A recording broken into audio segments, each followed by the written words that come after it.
আমরা 2টা শপথই নিয়েছি। 17 তারিখ যে শপথ অনুষ্ঠান হয়েছে সেখানে আমরা 2 শপথই নিয়েছি যারা বিরোধী দলে আমরা আছি। আমাদের বিরোধী দলের একজন সদস্য বাদ যান, কিন্তু সবাইকে অবাক করে দিয়ে নিজেদের অবস্থান পরিবর্তন রাতারাতি করে সরকারি দল তারা একটা শপথ নিলেন, আরেকটা নিলেন না। সংসদ সদস্য হিসাবে শপথ নিলেন, কিন্তু সংস্কার পরিষদের সদস্য হিসাবে তারা শপথ নিলেন। তারা তাদের অবস্থান পরিষ্কার করে বললেন,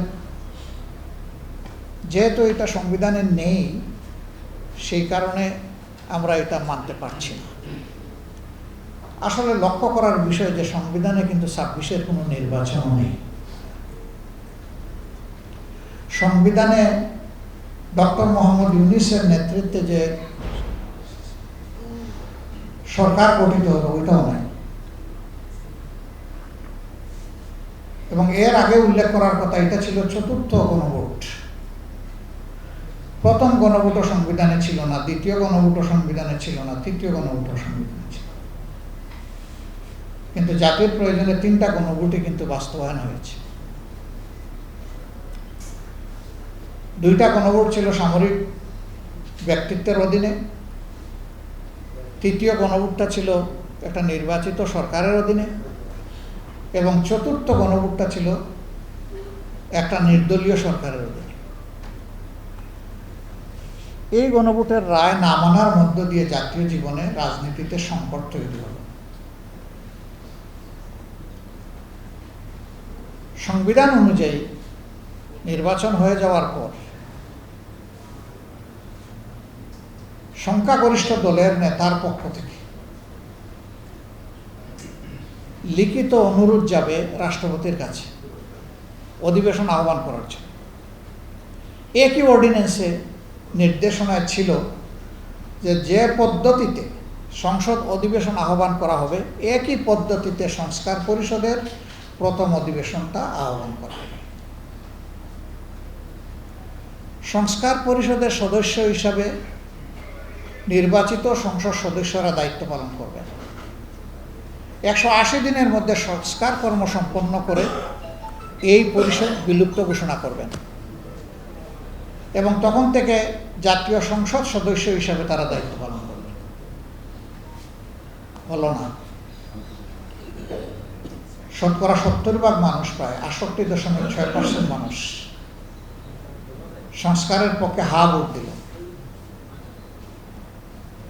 এই যে প্রায় 70% মানুষের ভোটকে অগ্রাহ্য করা হলো, অপমান করা হলো, আমরা বিরোধী দলের পক্ষ থেকে সংসদে এই কথাটা উঠালাম।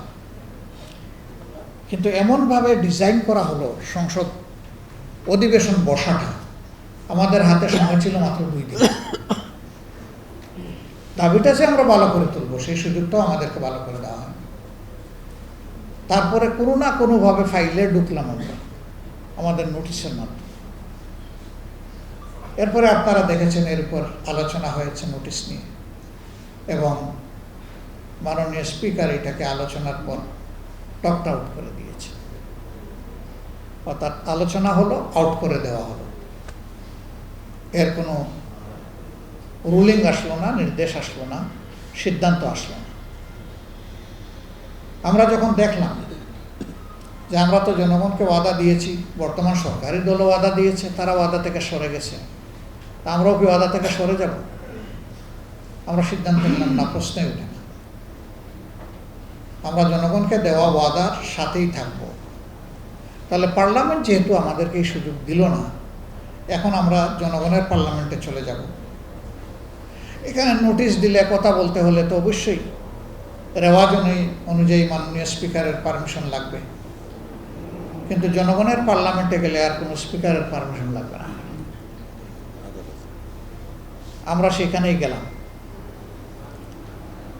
এবং আমরা সিদ্ধান্ত নিলাম যে জনদাবি নিয়ে আমরা কাজ করতে থাকব, যেমন আমরা 91 সালের পরে কেয়ারটেকার সরকারের দাবি নিয়ে কাজ করেছি, আন্দোলন করেছি। আমরা আশা করি সরকারি দলে যারা আছেন, আমরা বিশ্বাস করি তারাও দেশকে ভালোবাসেন। আমরা বিশ্বাস করতে চাই তারা গণতন্ত্রের প্রতি সম্মান রাখেন। আমরা বিশ্বাস করতে চাই যে তারা জনরায়কে সম্মান করবেন। এই জন্য আমরা আন্দোলনের কর্মসূচি ঘোষণা করে জনগণের সাথে আছি। আমরা জনগণের এই রায় বাস্তবায়ন হোক, এটা আমরা চাই। ইতিমধ্যে আপনারা দেখেছেন সংসদে একটা প্রস্তাব এসেছে যে সমস্ত জিনিস অধ্যাদেশ আকারে এসেছিল, আবার ফ্যাসিবাদী শাসন যাতে দেশে ফিরে না আসে, এই জন্যে সংবিধানের কতিপয় মৌলিক পরিবর্তন আনতে, বড় পরিবর্তন আনতে, এই সবগুলা জিনিস ল্যাপস করে দেওয়া হয়েছে। সরকারি দল যেহেতু 2/3 মেজরিটি, কোনোটা তারা আলোচনায় আনেননি, আর কোনোটা হালকাভাবে আলোচনায় এনে আউট করে দিচ্ছে।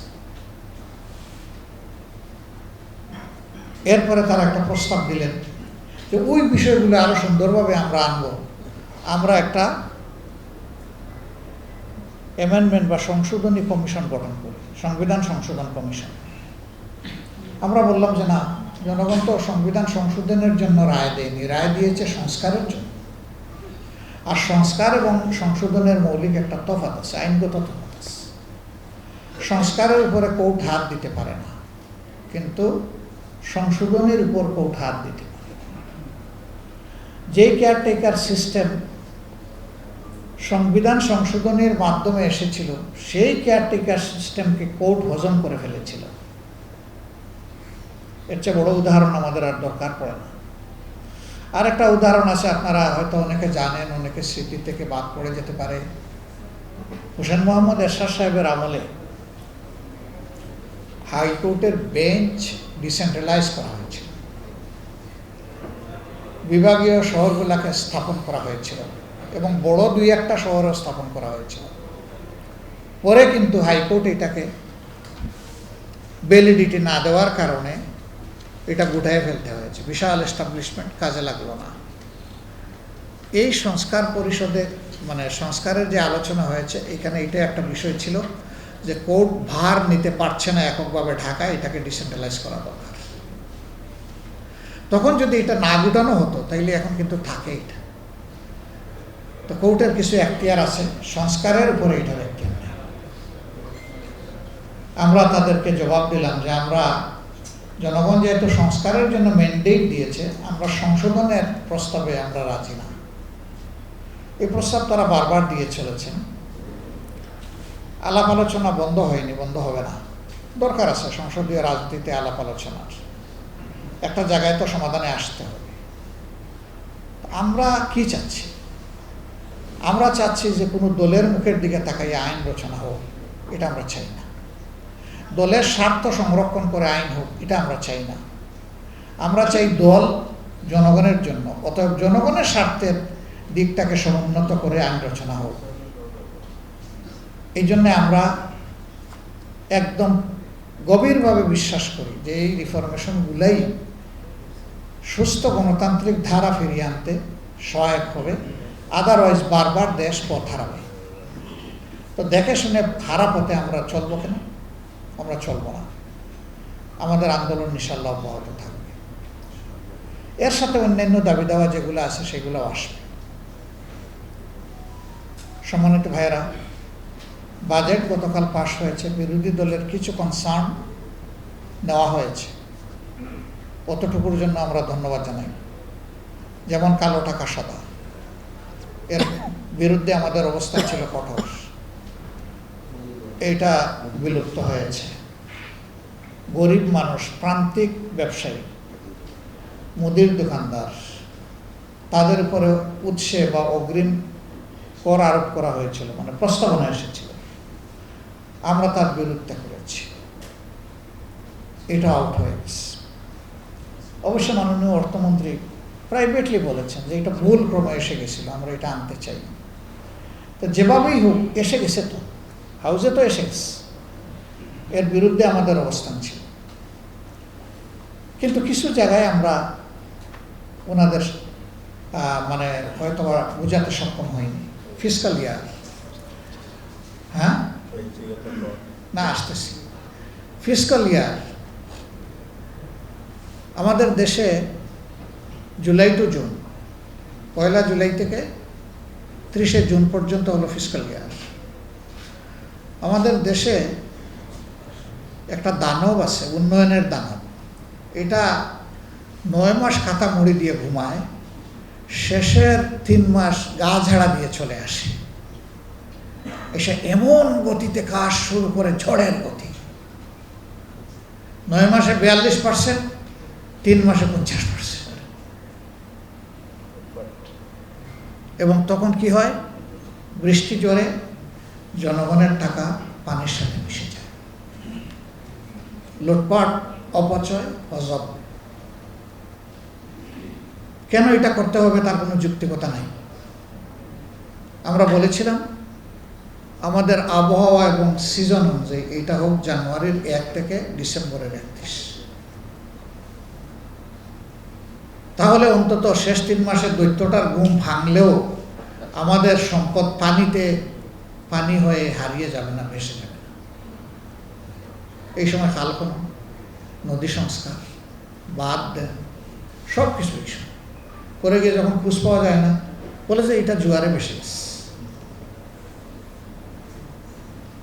তো এটা কোনো সমাধান আমরা পাইনি। আমরা বলেছিলাম সূচনা কর আগে ছিল 5%, এটা এখন প্রস্তাবনা করা হয়েছে 10%। এটা প্রান্তিক মানুষের জন্য বড় কষ্টের। এই জায়গাটা আমরা বলেছিলাম না, 10% থাক, 5% না করেন। এটা তারা অ্যাকসেপ্ট করেন না। আপনারা দেখেছেন বিদেশ থেকে সাইকেলের ক্ষুদ্র যন্ত্রাংশের উপরে একটা ভালো ট্যাক্স আরোপের প্রস্তাব এসেছে। আমরা এটা তুলে দিতে বলেছিলাম। অর্থমন্ত্রী সাহেব তার সমাপনী বক্তব্যে বললেন যে সুনির্দিষ্ট প্রস্তাব পেলে ভালো হতো। আমরা প্রস্তাব দিয়েছি,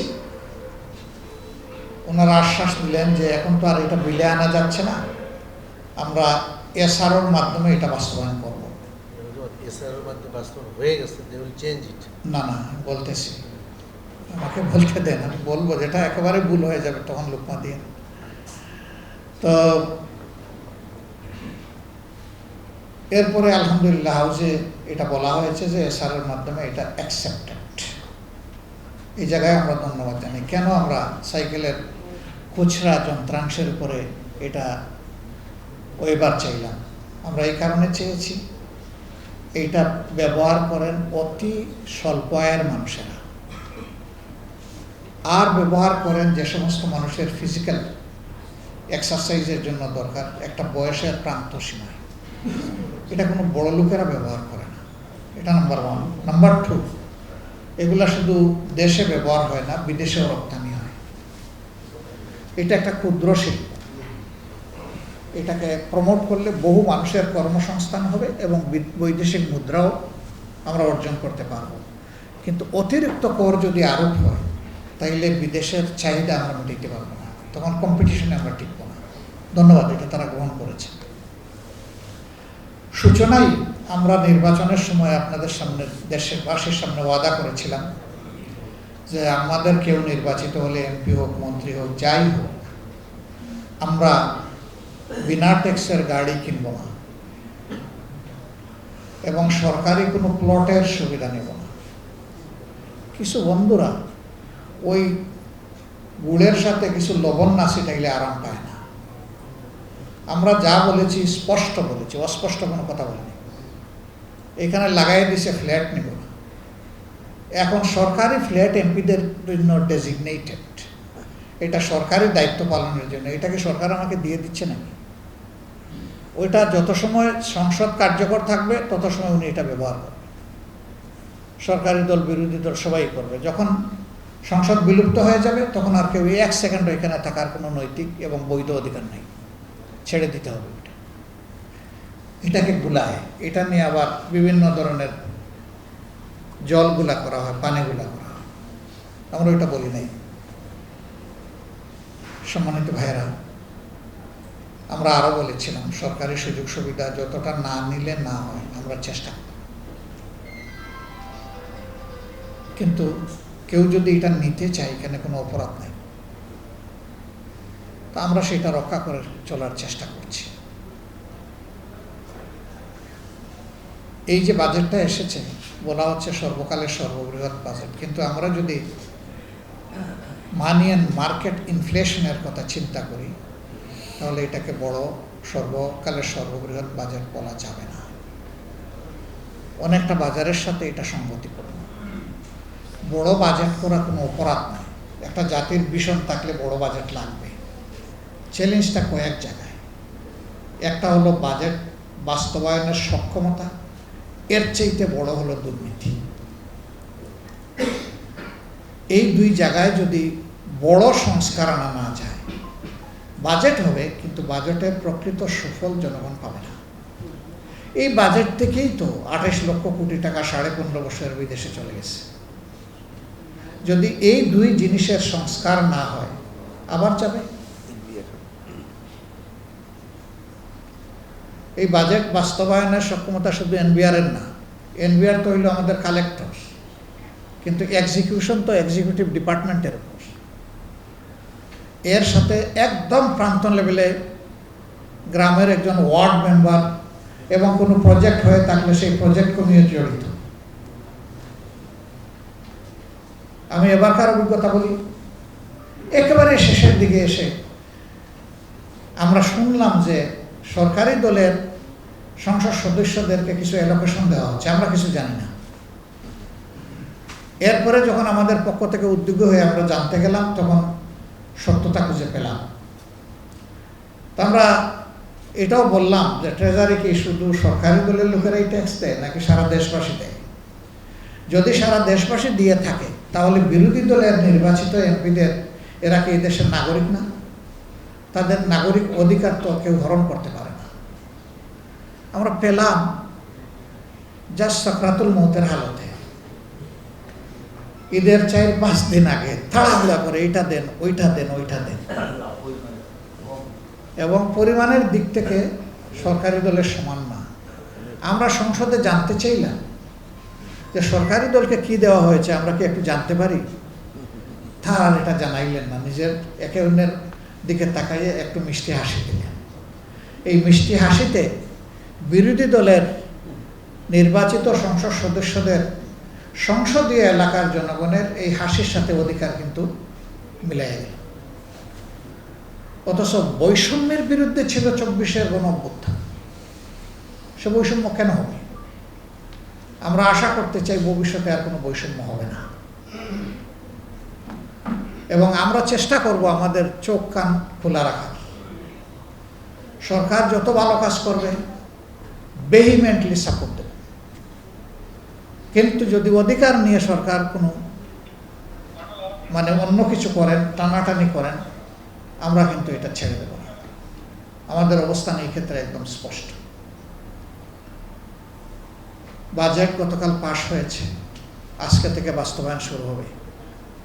61টা আইটেমে কর একদম সর্বনিম্ন পর্যায়ে নিয়ে আসা হয়েছে অথবা প্রত্যাহার করা হয়েছে। আমরা দেখতে চাই বাজারে এর প্রতিফলন। এই প্রতিফলন যেদিন আমরা বাজারে দেখব, আমরা বুঝবো যে এর সুফল জনগণের জন্য। কিন্তু যদি এর প্রতিফলন বাজারে দেখা না যায়, উল্টোটা হয়, তাহলে বুঝতে হবে যে এটা জনগণের জন্য নয়, এটা সিন্ডিকেটের জন্য। এই বাজেট বক্তৃতায় আমরা অনেকগুলো বিষয় তুলে এনেছি। যে জুলাইয়ের কারণে আজকের এই সংসদ এবং সরকার, বিরোধী দল সবকিছু, সেই জুলাই সংক্রান্ত দুটি প্রতিষ্ঠান আছে। একটি জুলাই জাদুঘর আর একটা জুলাই ফাউন্ডেশন। এই দুইটার ব্যাপারে কিচ্ছু নেই। কি হলো? জুলাইকে হারিয়ে যাবে? জুলাই না থাকলে আমরা কোথায়? এই সংসদ কোথায়? এই সরকার কোথায়? আমরা এই দাবি ইনশাল্লাহ জোরালোভাবে উত্থাপন করব সংসদে। প্রবাসীদের ভোগান্তি নিয়ে আমরা কথা বলেছি, আপনারা দেখেছেন। আজকে খবর পেলাম যে একদল আমার বিরুদ্ধে খেপে গেছে। আমি কেন বললাম মালয়েশিয়া 85,000 টাকায় লোক পাঠাতে হবে, দালাল যারা তাদেরকে আইনের আওতায় আনতে হবে। আমি কি দালালের কোনো তালিকা দিয়েছি আপনাদের জানা মতো? আমি কি কোনো সংস্থার কথা বলেছি আপনাদের জানা মতো? বলি নাই। তাইলে কিছু লোকের গায়ে এত কষ্ট লাগে কেন? তার মানে একজন বলল যে আপাতত তারা থামিয়েছে। আমি বললাম যে ওয়েলকাম করবো, তারা বলুক, তারপরে আমার কাছে কিছু খতিয়ান নম্বর, দাগ নম্বর আছে, ওগুলো সহ বলে দেব।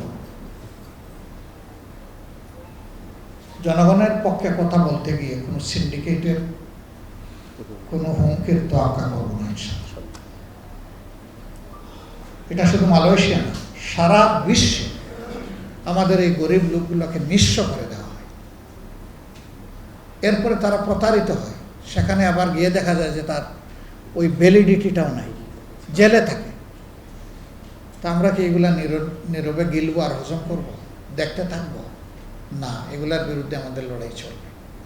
আমরা কি করতে পারবো? আমরা সংসদের ভিতরে চিৎকার দিব, আওয়াজ তুলব, বাহিরেও আপনাদের সাথে নিয়ে আওয়াজ তুলব। আমরা আশা করি যে এতে যদি কেউ ভুলের মধ্যে থাকেন তাদের সংশোধনের সুযোগ হবে। একটা জিনিস খুবই পরিষ্কার করতে চাই, আমরা এই সংসদকে গান বাজনার সংসদ হিসাবে দেখতে চাই না, একটা দায়িত্বশীল সংসদ হিসাবে দেখতে চাই। প্রতি মুহূর্তে জনগণের ট্যাক্সের 2,74,000 টাকা ব্যয় হয় সংসদ চলার সময়। কারো যদি ওই রকম কিছু করার খেয়াল থাকে, একটা ওপেন এয়ার স্টেজ সরকার করে দেব, ওখানে গিয়ে সংসদের ভিতরে না, নিজের টাকায় করো। সংসদের ভিতরে দায়িত্বশীল আচরণ করতে হবে, জনগণের সমস্যা এবং তার সমাধান নিয়ে কথা বলতে হবে, জাতিকে স্বপ্ন দেখাতে হবে, স্বপ্ন বাস্তবায়নের রূপরেখা দিতে হবে, জাতীয় দাবি আকাঙ্ক্ষা এবং অভিপ্রায়কে সর্বোচ্চ গুরুত্ব দিয়ে এখানে পারফর্ম করতে হবে। যখন আমাদের সংসদ সেই রকম হবে, মিউচুয়াল রেসপেক্টের ভিত্তিতে, কাদা ছোড়াছুড়ি এবং চরিত্র হনন বাদ দিয়ে, তখন এই সংসদ হবে জনগণের সংসদ সত্যিকার অর্থে। আমরা ওটাই চাচ্ছি। অনেকে আমাদেরকে বলেন যে ভাই আপনারা গরম করেন না কেন? আমি বলি যে এখন আমরা 54 বছরের তাপটা একটু কমাতে যাচ্ছি। ওই তাপে তো বাংলাদেশ পুরো ছাই হয়ে গেছে, জনগণের ভাগ্য উদাও হয়ে গেছে, জনগণের ভোটের অধিকার গুম হয়ে গেছে। এখন এই সব অধিকার ফিরিয়ে আনার জন্য ঠান্ডা মাথায় এখন কাজ করার সময়। আমরা দায়িত্বহীন কোনো আচরণ করতে চাই না, আমরা দায়িত্বশীল আচরণ করতে চাই। যারা এই কথাগুলো বলেন, কেউ হয়তো দরদের জায়গা থেকে বলেন, আর কেউ বোধহয় আমাদের স্কিন একটু টেস্ট করে দেখতে চান। কিছু কিছু টিকা ইনজেকশন আছে, দেওয়ার আগে স্কিন টেস্ট করতে হয়। ওনারা সম্ভবত আমাদেরকে ইনজেকশন পুশ করতে চান। কেউ যদি সৎ পরামর্শ দেন, শতবার কবুল করব এবং কৃতজ্ঞ থাকব। কিন্তু কেউ যদি উস্কানি দেন, আমরা কারো উস্কানিতে নাই। এই দেশ আমাদের সবার। একটা স্টেবল সোসাইটি ফর্ম না হওয়া পর্যন্ত বিশ্ব দরবারে আমরা কোমর সোজা করে, মাথা সোজা করে দাঁড়াতে পারব না। এই স্টেবল সোসাইটি একা সরকারি দল করতে পারবে না। যদি তারা এটা ধারণা করেন, ভুল করবে। এখানে অবশ্যই বিরোধী দলকে আস্থায় নিয়ে একসাথে কাজ করতে হবে। আমরা সেটাই চাচ্ছি। অতএব আমাদের ভূমিকা নাইদার গরম নর নরম, আমাদের ভূমিকা হবে লজিক্যাল, যেটা হওয়া উচিত সেটা ইনশাল্লাহ। আপনারা আমাদের এই কথাগুলো ইনশাল্লাহ ছড়াই দেবেন। হ্যাঁ হ্যাঁ, আমরা ইতিমধ্যে আপনারা জেনেছেন যে আজকে থেকে 36 দিনের কর্মসূচি ঘোষণা করেছি। আমরা এই কর্মসূচিগুলো বাস্তবায়নে আপনাদের সহযোগিতা চাই। আমরা আশা করি জুলাইতে আমাদের শহীদদের ত্যাগ, আহত পঙ্গুদের কান্না এবং জনগণের চাহিদা উঠে আসবে ইনশাআল্লাহ। একটা বৈষম্যমুক্ত, দুর্নীতিমুক্ত, চাঁদাবাজ মুক্ত, সুশাসনযুক্ত, মানবিক একটা বাংলাদেশ, একটা মর্যাদাপূর্ণ বাংলাদেশ গড়ার জন্যই আমাদের এই প্রয়াসগুলো। আপনারা অতীতেও আমাদেরকে সহযোগিতা করেছেন, ভবিষ্যতে আপনাদের সহযোগিতা কামনা করি। তবে ভাই, এটা তো বাজেটের ব্যাপার না। তবে একটা বিষয় খেয়াল রাখতে হবে, দায়িত্ব শুধু রাজনীতিবিদদের নয়, আমরা সমাজের একটা স্তম্ভ, আপনারা আর একটা স্তম্ভ। 4টা পিলারের উপর সমাজ: লেজিসলেটিভ সংসদ, বিচার বিভাগ, নির্বাহী এবং গণমাধ্যম। 4টা খুঁটির যে কোনো একটা খুঁটি যদি এই বিল্ডিংয়ের না থাকে, বিল্ডিং ধসে পড়বে। অন মাই কনসিডারেশন এই 4টার মধ্যে আমি সবচাইতে শক্তিশালী পিলার মনে করি গণমাধ্যমকে। গণমাধ্যম 4 দিক থেকে দেখে, ওয়াচ ডগের কাজ করে, কাউকে ছেড়ে দেখে না। কিন্তু আমাদের দুর্ভাগ্য, আমরা আমাদের গণমাধ্যমকে ওই জায়গায় স্পেস দিতে পারিনি। সব কয়টা সরকার আসলেই বলে গণমাধ্যম সাথী, অতীতের মতো না।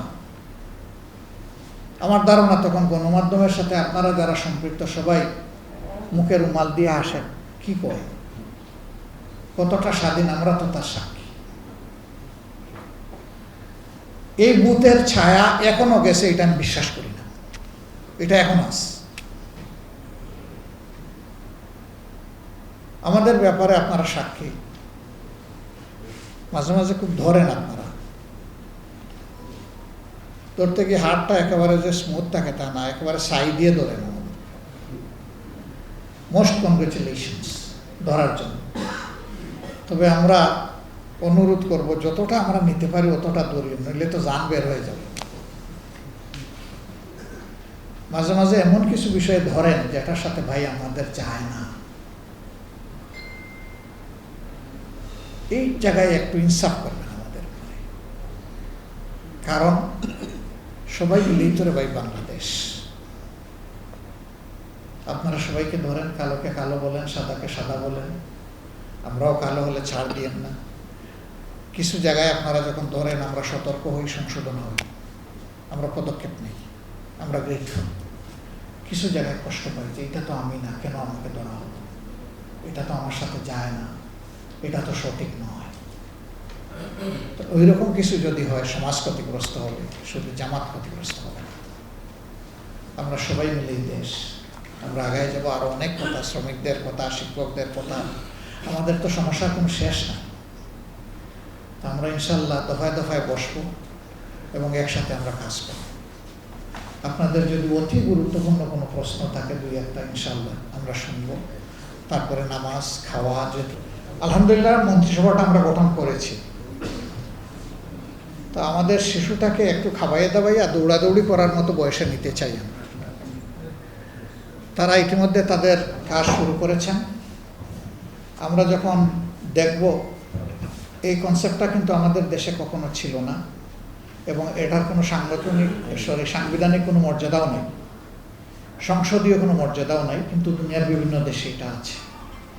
আমরা এই কনসেপ্টটা ইন্ট্রোডিউস করতে চাচ্ছি আমাদের জন্য না, জাতির জন্য, শুধু জামাতের জন্য না, সকল দলের জন্য, যে একটা জায়গা থেকে শুরু হোক, বাকি দলগুলো ক্রমান্বয়ে করবে।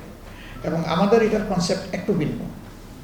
কনসেপ্টটা হচ্ছে, আমরা বিরোধী দলে থাকলেও তারা ছায়া মন্ত্রিসভা হিসাবে আমাদেরকে পরামর্শ দিয়ে, সরকারের বিভিন্ন কাজ অবজার্ভ করে আমাদেরকে পরামর্শ দেবে। আবার কোনো সময় যদি আমরা আল্লাহর ইচ্ছায় সরকারি দলেও যাই, তখন এটা বিলুপ্ত হবে না, তখন ওইটা থাকবে, আমাদের কাজকে অবজার্ভ করে, আমাদের ত্রুটিগুলো ধরে দিয়ে আমাদেরকে সহযোগিতা করার জন্য। বিদেশে যে সমস্ত জায়গায় আছে, তখন শুধু বিরোধী দলে থাকলে এটা সাস্টেন করে, সরকারি দলে গেলে এটা ফাংশন করে না। কিন্তু আমাদের এই স্ট্রাকচারটা হবে পার্মানেন্ট, ব্যক্তি পার্মানেন্ট না, কিন্তু স্ট্রাকচারটা পার্মানেন্ট। এতে দেশ উপকৃত হবে বলে আমরা আশা করি। ধন্যবাদ। সময় মতো পেয়ে যাবেন ইনশাআল্লাহ। জি, ওনাকে দেন। হ্যাঁ, সেটা বোধহয় আপনি খেয়াল করেন নাই। আমরা সংস্কার পরিষদের জন্য তৈরি, সংবিধান সংশোধনের জন্য কোনো আলাদা কমিটি বা কমিশন গঠন করা লাগে না। এটা ন্যাচারাল বিল হিসাবে আসবে, আলোচনা হবে, বেটিংয়ে যাবে, তারপরে আবার ফিরে আসবে হাউসে, এরপরে আলোচনার পর ভোটাভুটি দিয়ে এটা গ্রহণ বর্জন হবে। এটা তো ন্যাচারাল প্রসিডিওর, এটা আলাদা কিছু না। এটার জন্য কোনো কমিশনের দরকার নেই যে এরপরে কে বলবে। এইদিকে দুটা প্রশ্ন আপনি করেছেন। একটা হলো ফিসকাল ইয়ার নিয়ে আমরা কোনো বিল বা নোটিশ মুভ করবো কিনা। আমরা করবো ইনশাআল্লাহ। আমরা মনে করি দেশের স্বার্থে এটা হওয়া উচিত। এমনকি সরকারি দলের অনেকেও কিন্তু এটা চান। আমরা যখন এই বক্তব্য রেখেছি তখন প্রধানমন্ত্রী সহ সবাই কিন্তু এটা টেবিল চাপড়িয়ে সমর্থন দিয়েছে। এটা হতে পারে যে এবারকার ফিস্কাল ইয়ারটা তো আজকে থেকে শুরু, এই জন্য নিউ কনসেপ্ট বা প্রপোজাল হিসাবে যেটা আসছে এটার অ্যাডজাস্টমেন্টে একটু সময় লাগবে। আমার ধারণা সরকার এটা কগনিজেন্সে নিতেও পারে, কারণ এটা কিন্তু আমরা অলমোস্ট সবাই ফিল করি যে এটা চেঞ্জ হওয়া দরকার। আমরা শুধু না, এই বিরোধী দলের লোকেরা না, সরকারি দলেরও অনেকে এটা ফিল করে। আর শেষ যেটা বলেছেন ইভালুয়েশনের প্রশ্ন, এটা একটা সিস্টেম আছে যে সম্পূরক বাজেট, যখন বাজেট এক্সিড করে যায় কোনো এক্সপেন্সেস, তখন এটা সংসদে এনে সম্পূরক বাজেট হিসেবে এটা পাশ করাতে হয়। আমরা কখন করি আমরা জুন মাসের মাঝামাঝি। তো সব টাকা খরচ হয়ে গেছে, এখন হা বললেও যান, না বললেও তা, এটার দ্বারা কোনো বেনিফিট জাতির হয় না। ওখানে একটা প্রভিশন আছে যে এটা যেন মার্চ মাসে পেশ করা হয়, সংসদে আনা হয়, যদি অন্য কোনো অসুবিধা না থাকে, বাধ্যবাধকতা না থাকে। ওই অন্য অসুবিধায় সব হারিয়ে গেছে, আর আসে না কোনো সময় মার্চে। অ্যাপ্রোপ্রিয়েশন বলে একটা কথা আছে, যথার্থতা যাচাই, যে খরচগুলো হয়। আপনারা আশ্চর্য হবেন, গত 7 বছর হয়ে গেছে কোনো অ্যাপ্রোপ্রিয়েশন যাচাই হয় নাই। আমরা চাচ্ছি এগুলাকে রেগুলার ফরম্যাটে আনার, যাতে অ্যাকাউন্টেবিলিটি এস্টাবলিশড হয় জাতির সামনে, এবং সংসদে আসলে জাতিও জানবে, সংশ্লিষ্ট ব্যক্তিরাও সতর্ক হবে। যে আপনি বলতে চাইছেন।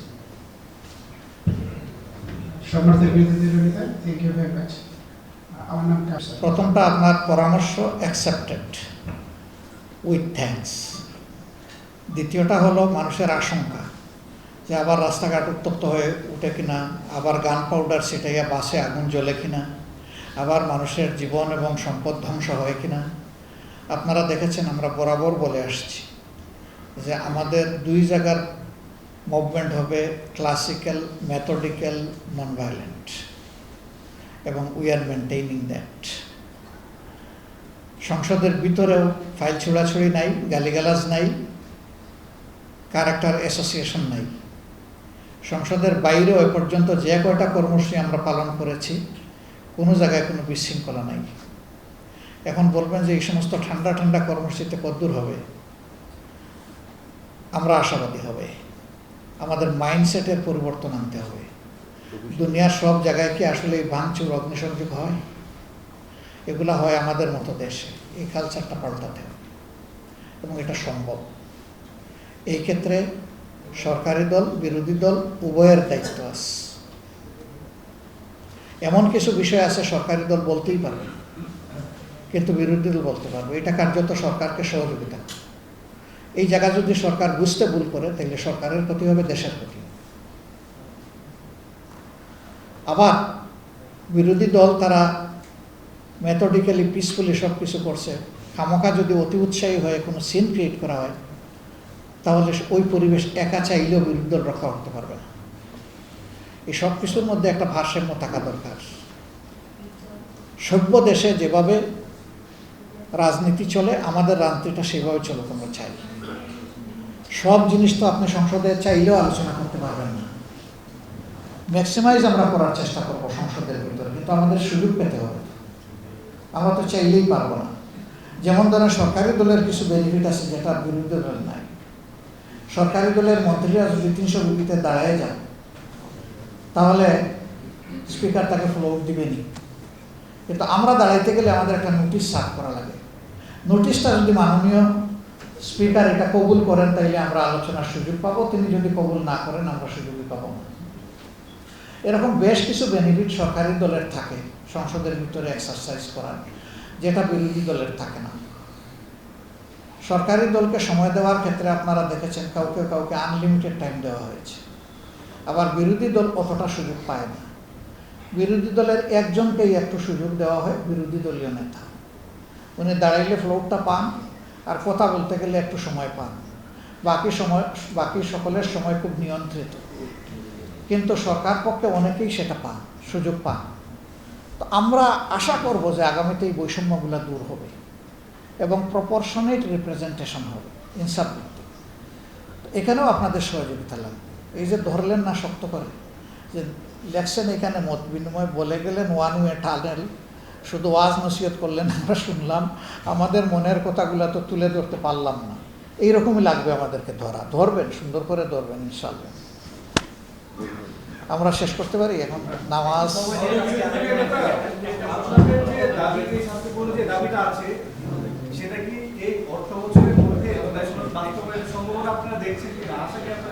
কেন আশা করব না? আমরা আশা করতে থাকি, আল্লাহর রহমত কামনা করতে থাকি, আর আপনারা আমাদেরকে সাহায্য করতে থাকেন, ইনশাল্লাহ হয়ে যাবে।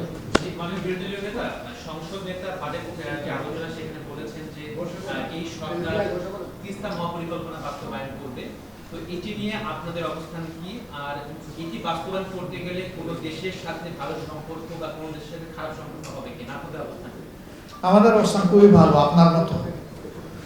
আমরা সবাই চাই যে তিস্তা পরিকল্পনা বাস্তবায়ন হোক। এটার দ্বারা 2.5 কোটি মানুষ ক্ষতিগ্রস্ত। ওই এলাকায় যাদের বাড়ি তারা আমার চেয়ে ভালো বুঝবেন। আমি আমার কর্তব্যের খাতিরে 2-4 বার গিয়েছি, আমার চোখে পানি আসছে তাদের অবস্থাটা দেখে। আমরা এটার পক্ষে, আমাদের অবস্থান খুবই ইতিবাচক এবং দৃঢ়। আর আমরা আমাদের জাতির স্বার্থে আমাদের প্রকল্প বাস্তবায়ন করব। আমাদের বন্ধুরা খুশি হবে ইনশাল্লাহ, কেউ বেজার হবে না। আর যদি কেউ বেজার হয় তাহলে আমরা রাজশাহীর আম তাদের জন্য পাঠাইয়া তাদেরকে খুশি হবে, অসুবিধা নেই। আমার প্রজেক্ট আমি বাস্তবায়ন করবো, আরেকজন কেন এখানে নাখুশ হবে? আমরা কি কারো প্রজেক্ট বাস্তবায়ন হলে আমরা নাখুশ হই?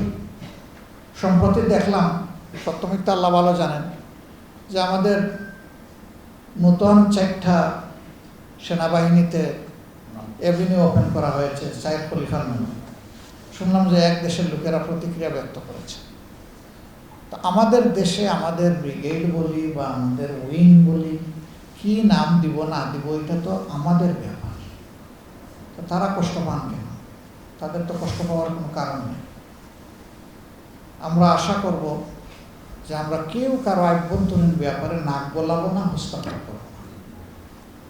স্বাধীন পররাষ্ট্রনীতি সকল দেশের থাকুক, আমরা শুধু বাংলাদেশের না। আমরা আমাদের প্রতিবেশীদেরকে সম্মানের দৃষ্টিতে দেখি, দেখতেই থাকবো। তাদের কাছ থেকেও আমরা আমাদের প্রাপ্য সম্মান আমরা পেতে চাই। আপনি সর্বশেষ, তাইলে আপনাকে পরে বলতে হবে, ওনারে আগে দিতে হবে। আর নতুন করে বলতে হবে। তবে শুধু আপনার প্রথম অংশ, আমাদের কোনো তলা নাই, আমাদের গলা আছে ইনশাআল্লাহ। আপনি সব শেষে বলতে চান তাইলে আরো আগে এইদিকে দিতে হবে। আর আপনি যদি বললেন যে না আমি সব শেষে না, আপাতত বলতে চাই, তাইলে আপনারা দিয়ে দেন আপাতত। ঠিক আছে, বলেন, আপনি বলেন সব শেষে। Thank you. জি, আপনি মাননীয় বিরোধী নেতা, আমি মশালী হিসাবে আন্দোলন জানতে চাই। আপনি সহ বিরোধী আন্দোলন হবে শক্তিশালী ইনশাআল্লাহ। আপনার জায়গা থেকে আপনার কলমটা শক্তিশালী রাখেন ইনশাআল্লাহ তাআলা। আমাদের কোনো সমঝোতার আন্দোলন নাই। What we say with plain and sincere belief. আমি মাজহারুল ইসলাম ইসলামের বিরোধী দলের নেতা, সম্প্রতি আপনি আপনার একটা ধন্যবাদ। সংসদে আমরা বলি নাই যে সব ব্যাপারে সরকারকে সহযোগিতা করব। আমরা ভালো করে খেয়াল করবেন, সব সময় বলে থাকি যে সরকার ভালো কোনো উদ্যোগ নিলে আমরা সহযোগিতা করব। অন্যায় করলে, জনগণের ক্ষতি করলে আমরা প্রতিবাদ করব, প্রয়োজনে প্রতিরোধ করব। এটাই বিরোধী দলের দায়িত্ব। এখন আপনি বলতেছেন যে বিপ্লবের প্রেক্ষাপটটা কি? প্রেক্ষাপট, গণভোট গুম হয়ে গেছে। প্রেক্ষাপট, স্বাধীন বিচার বিভাগের উপরে হাত দেওয়া হয়েছে। ওই সেক্রেটারিয়েট ওপেন হওয়ার পরে এটা এখন বন্ধ হয়ে গেছে। প্রেক্ষাপট, মানবাধিকার কমিশন যেটা ছিল এটাও শেষ হয়ে গেছে। গুম কমিশন গুম হয়ে গেছে। এরপরে এই কি বলে এটা, দুদক, যেটাকে আমরা বলেছি একটা সিস্টেমের আওতায় আনতে হবে, এটাও শেষ হয়ে গেছে। এই ধরনের মেজর যে সমস্যাগুলো, যেটার কারণে অতীতে ফেসিবাদ কায়েম হয়েছিল, সেই সমস্ত বিষয় যদি রাখা হয় তাহলে কেনই অভ্যুত্থান হয়েছে? এই জন্যে প্রয়োজন হবে একটা বিপ্লবের। এই বিপ্লবে বিএনপিও সঙ্গী হইলে আমরা বলবো ওয়েলকাম, নো প্রবলেম। এইটা কোনো দলের জন্য নয়, absolutely for establishing people's right, অন্য কিছু না। থ্যাংক ইউ সবাইকে। অনেক ও আপনি শেষের জন্য রয়ে গেছেন। Yes, yes. আমি ওয়াদাবদ্ধ আপনি আমরা ডিপ্রাইভ ছিলাম। আপনার সরকারি দলের সকল সদস্য পেয়ে গেছেন এবং এর চাইতে মোটা অঙ্কে পেয়েছে। আমরা যখন এটা সমালোচনা করেছি তখন তড়িগড়ি করে 28 তারিখ আমাদেরকে একটা সার্কুলার দেওয়া হয়েছে। হাতে আছে 2 দিন ওই যে সাকাতুল মাউত বললেন না যে শ্বাস আসে আর যায়, এই সময় আমাদেরকে দিয়ে বলা হয়েছে তাড়াতাড়ি এগুলো নিয়ে যান। আসলে আমরা এই ভার বহন করতে পারছি না, এই জন্য ধন্যবাদও দিতে পারলাম না। আগামীতে স্বস্তির সাথে সমতার ভিত্তিতে যখন দিবেন, এবারকার ধন্যবাদ সহ দুইটা একসাথে দিয়ে দেওয়া হবে। ধন্যবাদ আপনাদের সবাইকে। এবং সবাইকে আমরা দাওয়াত দিচ্ছি, নামাজও হবে, খাবারও প্রস্তুত।